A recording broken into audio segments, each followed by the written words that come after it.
one abstention. The positions, in all the positions in the Senate is hereby declared negative.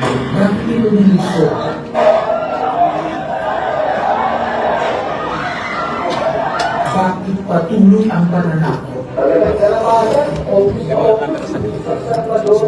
Bakit may pamilya?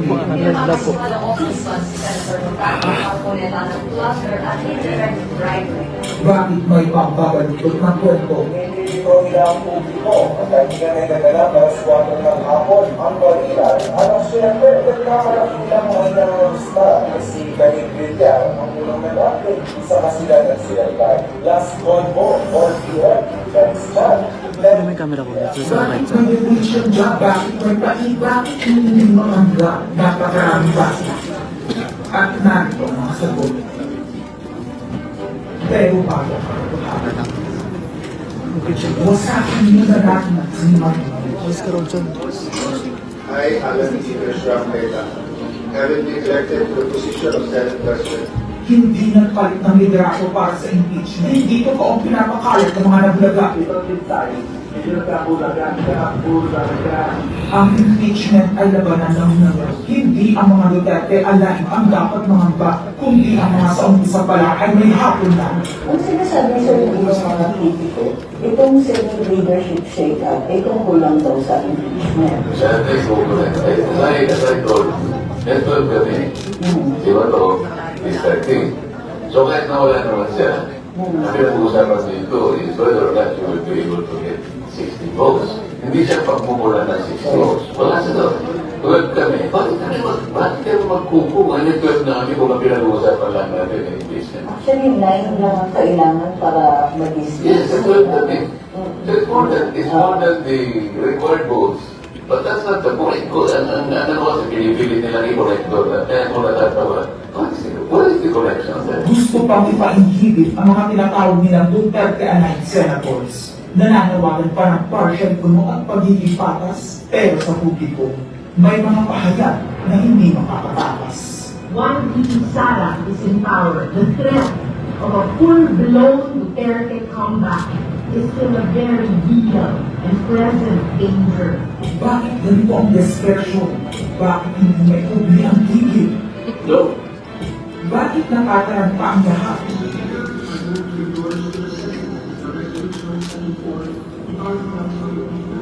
Narito ang pagsisiwan. Noong April 22 sa Soler, nagkita si Tito Soto at House Speaker Lee para pag-usapan kung ano ang papakialaman sa 1987 Constitution habang nakaupo si Bongbong Marcos. Kasama ni House Speaker Lee ay si South Cotabato Congressman Ferdinand Hernandez. Kasama ni Soto ay ang dating Senate Secretary na si Mark Mendoza. Konas ang gusto niyang move ng charter change. Ngunit isusulong sa Kamara ang charter change o pag-amyenda sa konstitusyon sa pamamagitan ng Constitutional Convention. Yes, something big going inside the possible no and election. Senaryo ang pag-aamyenda ng konstitusyon sa pamamagitan ng Constituent Assembly. At para makakuha ng suporta sa Senado at sa Kongreso, ito dapat ang mga nilalaman.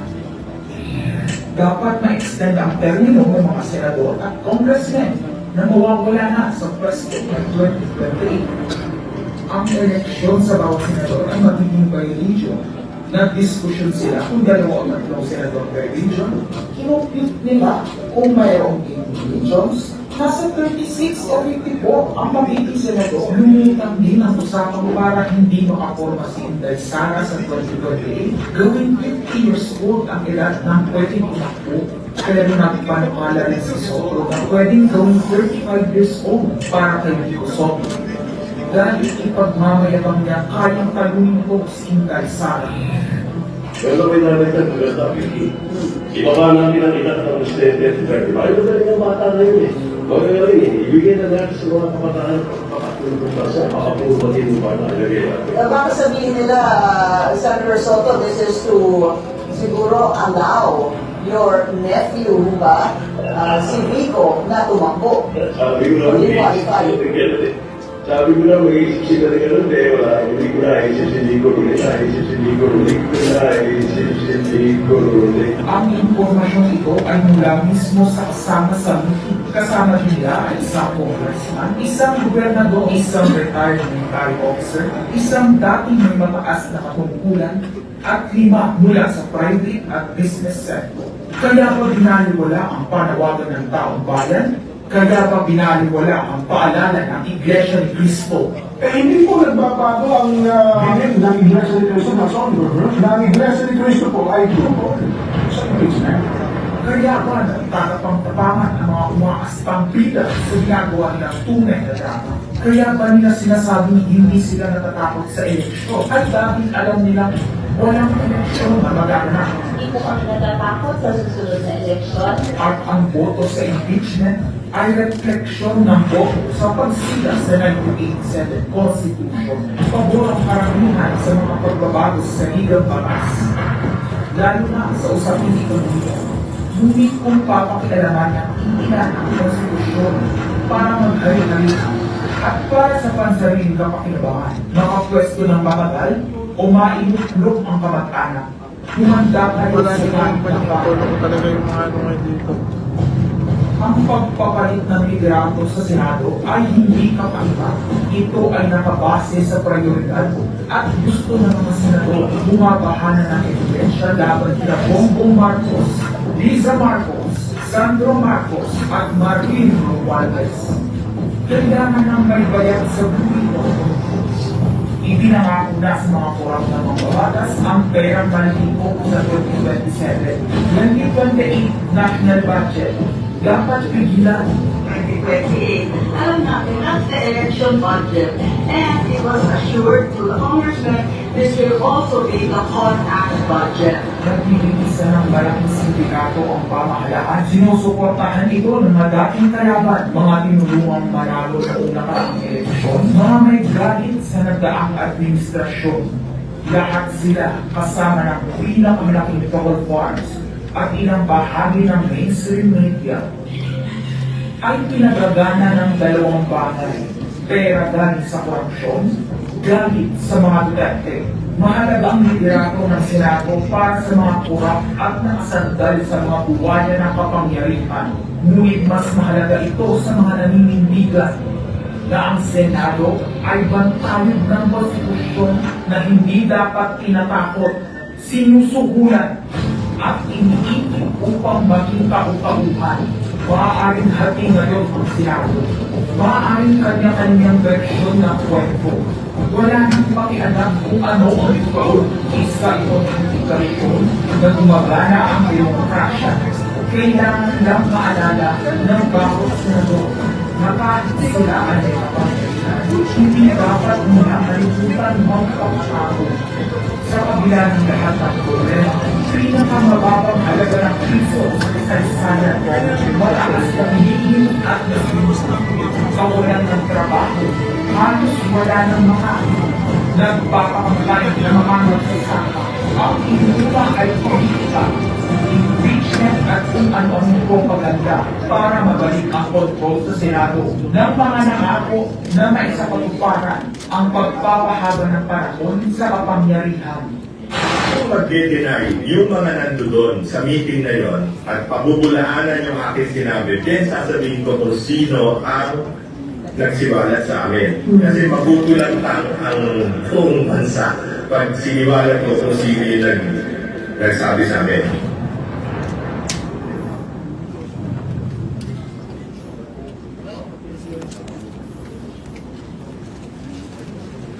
Impeachment, no elections, term extension. Ito ang inaatupag ng ilang magbabatas na nagiging mambubutas ng sikmura ng taong bayan. Inuuna ito kesa gutom, trabaho, kalusugan, kabuhayan. Gusto nilang pahabain ang paghihirap ng Pilipino, gusto ata nilang dumapang ang bayan sa dusa. Gaya ng paggapang ng mga buwaya sa kaban ng bayan at konstitusyon. Ginong Pangulo, hindi ko inaakala at aabot sa punto ng buhay ko na ako, isang Marcos, magtatanggol ng 1987 Constitution, isang saligang batas na isinulat laban sa aming pamilya. Pero sa huling pagbisita ko sa libingan ng bayani sa puntod ng aking ama, pinaalala ako ng mga katagang nakasulat sa kanyang timlayan, Pilipino. At bilang Pilipino, bilang isang lingkod bayan, bilang isang kaisa-isang anak ni Ferdinand Marcos na may lakas ng loob na tumindig para sa ating bansa, dapat protektahan natin ang saligang batas ng Pilipinas. Nitong mga nakaraang linggo, hindi lang ako basta Pilipino, hindi lang ako basta senador, naging reporter pa at vlogger dahil walang mag-cover sa totoong nangyayari. Pero napakaraming nagko-cover up sa mga korap na politiko. Kung meron nakakaalam sa galit ng bayan pagdating sa pagpapahaba ng poder sa kapangyarihan, nasa unahan na ako ng listahan. Hindi ako makakapayag na walang maisabuhay sa mga aral ng kasaysayan. Noong naharang natin ang PI na yan, People's Initiative, noong Enero 2024, hindi naman sila tumigil. Noong ika-12 ng Agosto 2025, unang inihayag ni Bongbong Marcos, ang ating Pangulo, na hindi na tututulan ang isang Constitutional Convention o CONCON upang ayusin umano ang mga butas sa saligang batas, kasunod ng paliwanag ng Kongreso na sumusuporta nito. Pagsapit ng Nobyembre, noong nakaraang taon din, naghain na si Congressman Ronaldo Puno at mga miyembro ng NUP, National Unity Party, ng House Bill 5870, naglalayong magpatawag ng Constitutional Convention upang magbungkahi ng mga amyenda sa Konstitusyon. Noong ika-30 ng Enero 2026, nagpahayag naman si dating Senate President Soto ng suporta sa pagtalakay ng mga amyenda sa Konstitusyon matapos ang desisyon ng Korte Suprema kaugnay ng impeachment laban kay VP Sara Duterte. Agad itong ikinatuwa ng tropang NUP na nagsabing mahalaga ang kooperasyon ng Senado upang maisulong ang mga reforma sa saligang batas.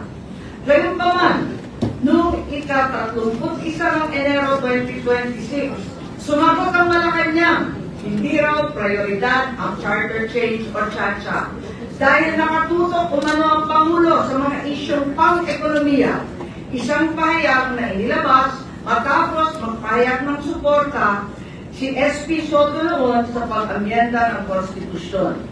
Sa gitna ng debate ito, naghain noong ika-7 ng Pebrero 2026 yung dating ARCA, Rabindranath Kilala, ng isang radikal na panukala, buwagin ang Senado, pati na rin ang Kongreso at lahat ng lokal na sanggunian, paltan ng isang National Legislative Assembly, maaari umanong makatipid ng hanggang 1 trilyong taon-taon. Noong nakaraang buwan, formal din hinikaya ni Congressman Puno at ng NUP ang liderato ng Kamara na simulan ng pakikipag-usap sa Senado hinggil sa charter change sa pamamagitan ng Constitutional Convention.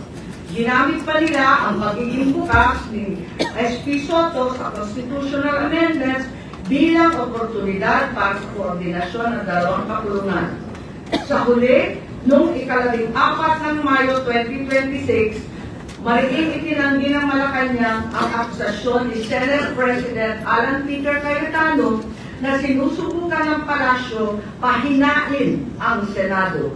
Binigyan din ng palasyo na hindi pinag-uusapan ng CHA-CHA at inulit ang pananaw ng Pangulo na hindi ang pag-amyenda ng saligang batas ang sagot sa kasalukuyang problema ng bansa. Ngunit hindi ito ang nangyayari sa labas ng palasyo. Ang NOEL at term extension ay buhay na buhay sa mga patay na patay sa kapangyarihan. Pagkat sa kasalukuyang ika-20, ika-20 Kongreso, maraming panukalang naglalayong baguhin ang Konstitusyon. Mula sa House Bill 368 ni Congressman Abante na nagsusulong ng CONCON hanggang sa resolution of both houses number 1 ni Congressman Garbin. Sinundan pa ng resolution of both houses number 2, naglalaman ng mungkahing ibaba sa 35 anyos ang minimum age requirement ng presidente at ang vice-presidente 30 ang edad. Bukod dito, Congressman Richard Gomez naghain ng resolution number 3 upang amyendahan din ang Constitution. Meron pang resolution number 4 nagmumuhay gawing 3 taon na lamang, 3 magkakasunod na termino ang panunungkulan ng mga senador. Nariyan ang House Resolution 460 nina Congressman Oreta, Congressman Remulla, Congressman Daza at iba pa, na bibigyan linaw daw ang kahulugan ng forthwith sa impeachment. At mula noong Abril, habang hinihikayat ang mga congressman na bumoto sa impeachment, malakas ang ugong ng no-L sa 2028. Lumutang na rin ang mga detalye. Magte-term extension ang mga congressman. At madadagdagan ng 3 taon na mananatiling nakaupo sa pwesto hanggang 2031. Ganon din, 2028. Ganon din ang mga senador, pati ang Pangulo, hanggang 2031 na raw. Kung may election man sa 2028, sa lokal na lang. Kaya, Visayas o Mindanao pa man, suportado ng iglesia o hindi, walang problema dahil walang eleksyon. Kaya ang tanong ngayon, ayaw ba talaga ng palasyo sa Chacha o kunwari lang? O talaga bang wala ng respeto sa Pangulo? Bukod kay Lito Banayo, napakarami kong sources patungkol sa mga meeting na naganap para sa sinusulong na Constituent Assembly o CONAC. Mga kalipunan ng mga politikong hindi nananalo sa mga matataas na posisyon, inaambisyon nila. Kung hindi kayang manalo sa boto, baguhin na lang ang konstitusyon. Noon pa man, hindi ako naging hadlang sa pagbabago. Kumpara lamang sa ekonomiya at ikagiginhawa ng buhay ng Pilipino. Pero, magagaling ang mga buwaya. Tahimik na gumagapang upang malamon pati ang konstitusyon.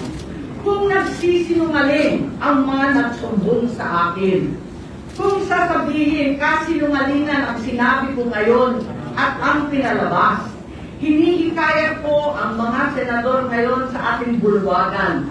Ipangako natin sa taong bayan na may eleksyon sa 2028 mula sa presidential hanggang sa lokal. At Madam President, magiging masaya akong mapatunayan na mali ako dahil ibig sabihin nun, mananalo ang tama. In the interest of time and that this chamber may proceed with its scheduled legislative business, I will not entertain any interpolations at this juncture and would rather allow the facts in the video as well as confronting this nation to resonate fully with this chamber and the Filipino people. I urge this body to look deeply into what we have witnessed today, act with vigilance, courage, and fidelity to the Constitution we swore to defend. Maraming salamat po. Thank you. Madam President, Yes, you recognize Senator Mason. point of order. Madam President, point of order. Under Section 93,